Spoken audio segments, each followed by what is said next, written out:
আসসালামু আলাইকুম। আজ বুধবার 29 জানুয়ারি 2025। স্বাগত প্রবাসী সিটি সৌদি বুলেটিনে, সাথে আছি আমি জাহাদুল ইসলাম রনি। শুরুতে থাকছে শিরোনাম।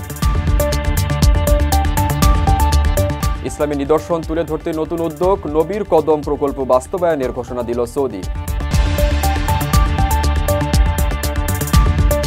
সৌদিতে আরও কর্মী পাঠানোর সুযোগ আছে বলছেন আসিফ নজরুল।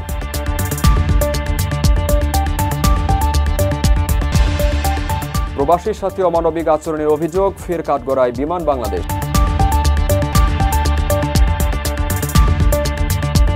ঘোড়ার পিঠে চড়ে সৌদি তরুণের অদ্ভুত কাণ্ড, ভাইরাল ভিডিও ঘিরে ব্যাপক আলোচনা।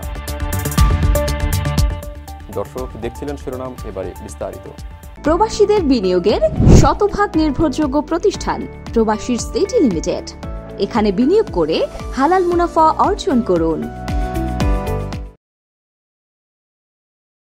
মহানবী হযরত মুহাম্মদ সাল্লাল্লাহু আলাইহি সাল্লাম মক্কা থেকে যে পথ ধরে মদিনায় হিজরত করেছিলেন, সেই ঐতিহাসিক গমন পথটি ফের তৈরি করার লক্ষ্যে নবীর কদম নামে নতুন একটি উদ্যোগের ঘোষণা দিয়েছে সৌদি আরব।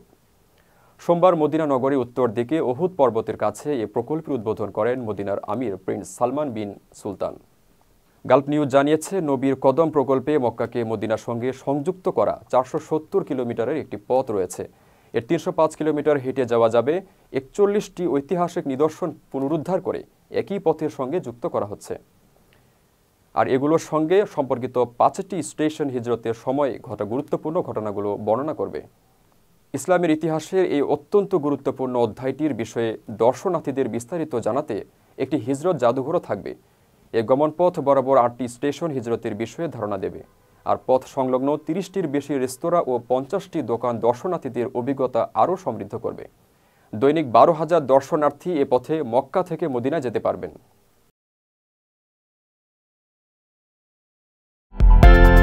বিদেশ থেকে প্রিয়জনকে উপহার পাঠান প্রবাসী শপের মাধ্যমে। যোগাযোগ করুন স্ক্রিনে দেওয়া নম্বরে। সৌদি আরবের বিভিন্ন মেগা প্রকল্প, এএফসি এশিয়া কাপ, 2030 সালে ওয়ার্ল্ড এক্সপো এবং 2034 সালে ফিফা বিশ্বকাপের মতো বৈশ্বিক ইভেন্টে কর্মসংস্থানের বিপুল সম্ভাবনা রয়েছে উল্লেখ করে সৌদি আরবে দক্ষ কর্মীর চাহিদা পূরণে বাংলাদেশ সরকার আন্তরিকভাবে কাজ করে যাচ্ছে বলে জানিয়েছেন প্রবাসী কল্যাণ ও বৈদেশিক কর্মসংস্থান উপদেষ্টা ডক্টর আসিফ নজরুল। মঙ্গলবার রিয়াদের বাংলাদেশ দূতাবাসে বিভিন্ন স্বনামধন্য কোম্পানির মালিক ও শীর্ষ কর্মকর্তাদের নিয়ে আয়োজিত এক মতবিনিময় সভায় একথা জানান তিনি। ডক্টর আসিফ নজরুল বলেন, সৌদি আরবে ডাক্তার, প্রকৌশলী, নার্স এবং টেকনিশিয়ান সহ দক্ষ ও আধা দক্ষ কর্মী পাঠানোর ব্যাপক সুযোগ রয়েছে। তিনি বলেন, সৌদি আরবে ভিশন 2030-এর বিভিন্ন মেগা প্রকল্প, নিয়ম, রেডসি, কিদিয়া, গ্রিন রিয়াদ, আমালা, দিরিয়া এবং রোশন প্রকল্পগুলোর পাশাপাশি 2027 সালে এএফসি এশিয়া কাপ, 2029 সালে শীতকালীন এশিয়ান অলিম্পিক এবং 2030 সালে ওয়ার্ল্ড এক্সপো, 2034 সালে ফিফা বিশ্বকাপের মতো বৈশ্বিক ইভেন্টে কর্মসংস্থানের বিপুল সম্ভাবনা রয়েছে। এ ব্যাপারে সৌদি রিক্রুটমেন্ট কোম্পানিগুলোর সহযোগিতা কামনা করেন প্রবাসী কল্যাণ উপদেষ্টা। এ সময় বাংলাদেশের দক্ষ পেশাদারদের উপস্থিতি স্বীকার করলেও তথ্যের অভাবে মার্কেটিং, নেটওয়ার্কিং, ভিসা প্রসেসে দীর্ঘসূত্রিতা, ভাষা প্রতিবন্ধকতা এবং বোর্ডিংয়ের পূর্ব প্রশিক্ষণের অভাবের মতো চ্যালেঞ্জের কথা উল্লেখ করে রিক্রুটমেন্ট কোম্পানিগুলো এ সমস্যাগুলো সমাধানের আশ্বাস দিয়ে নিয়মিত শ্রম মেলা, সেমিনার এবং কোম্পানি কর্মকর্তাদের সঙ্গে ঘনিষ্ঠ যোগাযোগের মাধ্যমে সম্পর্ক জোরদার করার উপর গুরুত্ব আরোপ করেন ডক্টর আসিফ নজরুল। অনুষ্ঠানে দূতাবাসের ডিমান্ড স্টেটেশন সিস্টেম উদ্বোধন করেন প্রবাসী কল্যাণ উপদেষ্টা। এই সিস্টেমের মাধ্যমে সৌদি কোম্পানিগুলো অনলাইনে নিবন্ধন করে দূতাবাসে না গিয়ে কর্মী চাহিদাপত্র সত্যায়িত করতে পারবে, যার মাধ্যমে এই কাজে স্বচ্ছতা ও গতিশীলতা আসবে। পরে ডক্টর আসিফ নজরুল সৌদি আরবে বসবাসরত প্রবাসী বাংলাদেশিদের সঙ্গে মতবিনিময় করেন এবং বিমান টিকিটের উচ্চ মূল্য এবং রিক্রুট এজেন্সিগুলোর অতিরিক্ত অর্থ আদায়ের বিষয়ে তাদের অভিযোগ শোনেন।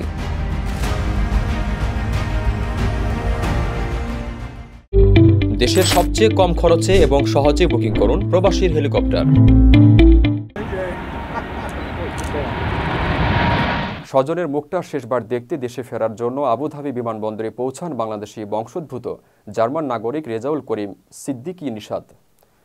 সেখান থেকে বিমান বাংলাদেশ এয়ারলাইন্সের একটি ফ্লাইটে ঢাকায় পৌঁছানোর কথা ছিল তার। আগে টিকিট কিনে রাখলেও বিমানের সার্ভারে রেজাউলের নাম দেখাচ্ছে না এমন দাবি করে তাকে ওই ফ্লাইটে উঠতে দেওয়া হয়নি।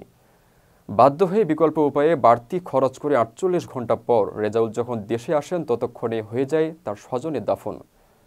বিমান কর্মকর্তাদের দায়িত্বহীনতায় তিনি স্বজনের মুখ দেখতে পারেননি বলে অভিযোগ, অথচ পরবর্তী সময়ে তার নামের টিকিট সার্ভারে পাওয়া গেছে।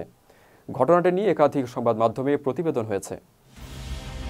বাংলাদেশ বিমানের তিক্ত অভিজ্ঞতা বর্ণনা করতে গিয়ে রেজাউল বলেন, তার বোন জামাই গুরুতর অসুস্থ হওয়ার খবর শুনে গত 10 জানুয়ারি দুপুরে ঢাকার উদ্দেশ্যে রওনা দেন রেজাউল। কিন্তু আবুধাবিতে কর্মরত বিমানের কর্মকর্তাদের চরম দায়িত্বহীনতার পরিচয় দিয়েছে। তিনি জানান, উদ্বেগ উৎকণ্ঠার মধ্যেও তাদের নানাভাবে বোঝানোর চেষ্টা করেছেন।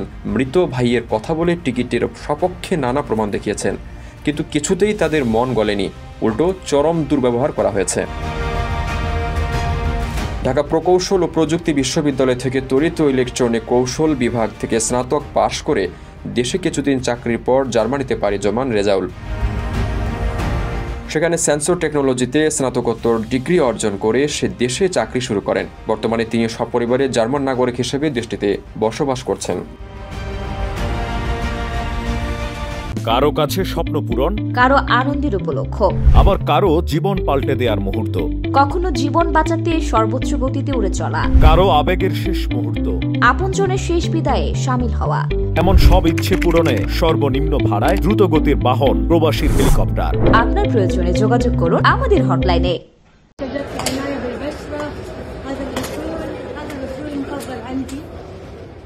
ঘোড়ার পিঠে চড়ে কেনাকাটা করে ভাইরাল হয়েছেন সৌদি আরবের এক তরুণী। তিনি পেশায় অশ্বারোহী। ভাইরাল ভিডিওতে দেখা গেছে তিনি ওষুধের একটি দোকানে ঢুকে সেখান থেকে ওষুধ নিচ্ছেন। সাদ আল সামারি নামে 20 বছর বয়সী এই তরুণীকে সৌদির অন্যতম সেরা অশ্বারোহী হিসেবে বিবেচনা করা হয়। সামাজিক যোগাযোগ মাধ্যমেও ব্যাপক উপস্থিতি আছে তার। সেখানে নিজের এবং ঘোড়ার ভিডিও প্রকাশ করেন তিনি। ছোটকাল থেকে ঘোড়ার প্রতি আগ্রহ ছিল সামারির। এই আগ্রহ থেকে ঘোড়ার উপর চড়া ও বিভিন্ন কসরত শেখেন তিনি। এর ফলশ্রুতিতে বিভিন্ন স্থানীয় ও আঞ্চলিক প্রতিযোগিতায় অংশ নিয়েছেন তিনি। এদিকে পুরুষতান্ত্রিক সৌদিতে নারী হয়েও অশ্বারোহীর মতো বিষয়টিকে আয়ত্ত করায় তাকে অনেকে রোল মডেল হিসেবে দেখেন। সৌদি সমাজে অশ্বারোহীকে প্রচার করায় এবং অন্যদের উদ্বুদ্ধ করায় তার প্রশংসা করেন অনেকে। যুবরাজ মোহাম্মদ বিন সালমানের নেতৃত্বাধীন সৌদির শাসকরা নারীদের অন্য সময়ের তুলনায় বেশি স্বাধীনতা দিচ্ছেন। সেটিকে কাজে লাগিয়ে অনেকে প্রথা ভেঙে বিভিন্ন কর্মকাণ্ডে নিজেদের সম্পৃক্ত করছেন।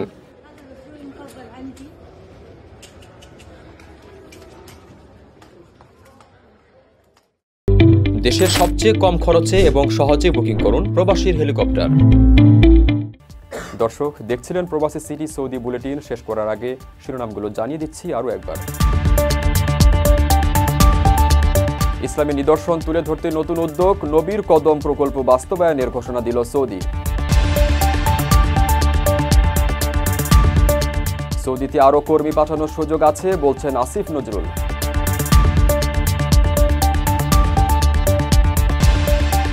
প্রবাসীর সাথে অমানবিক আচরণের অভিযোগ, ফের কাঠগড়ায় বিমান বাংলাদেশ।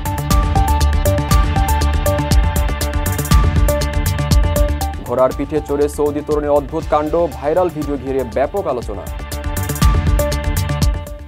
এই ছিল সৌদি বুলেটিনের আজকের আয়োজনে। প্রবাসের সর্বশেষ সংবাদ পেতে ভিজিট করুন www.probastime.net। সাবস্ক্রাইব করুন আমাদের ইউটিউব চ্যানেল এবং চোখ রাখুন ফেসবুক পেজে। পরবর্তী বুলেটিন দেখার আমন্ত্রণ জানিয়ে আজকের মতো বিদায় নিচ্ছি। আমি জাহাদুল ইসলাম রনি। সেই পর্যন্ত সবাই ভালো থাকবেন এবং নিরাপদে থাকবেন। আল্লাহ হাফিজ।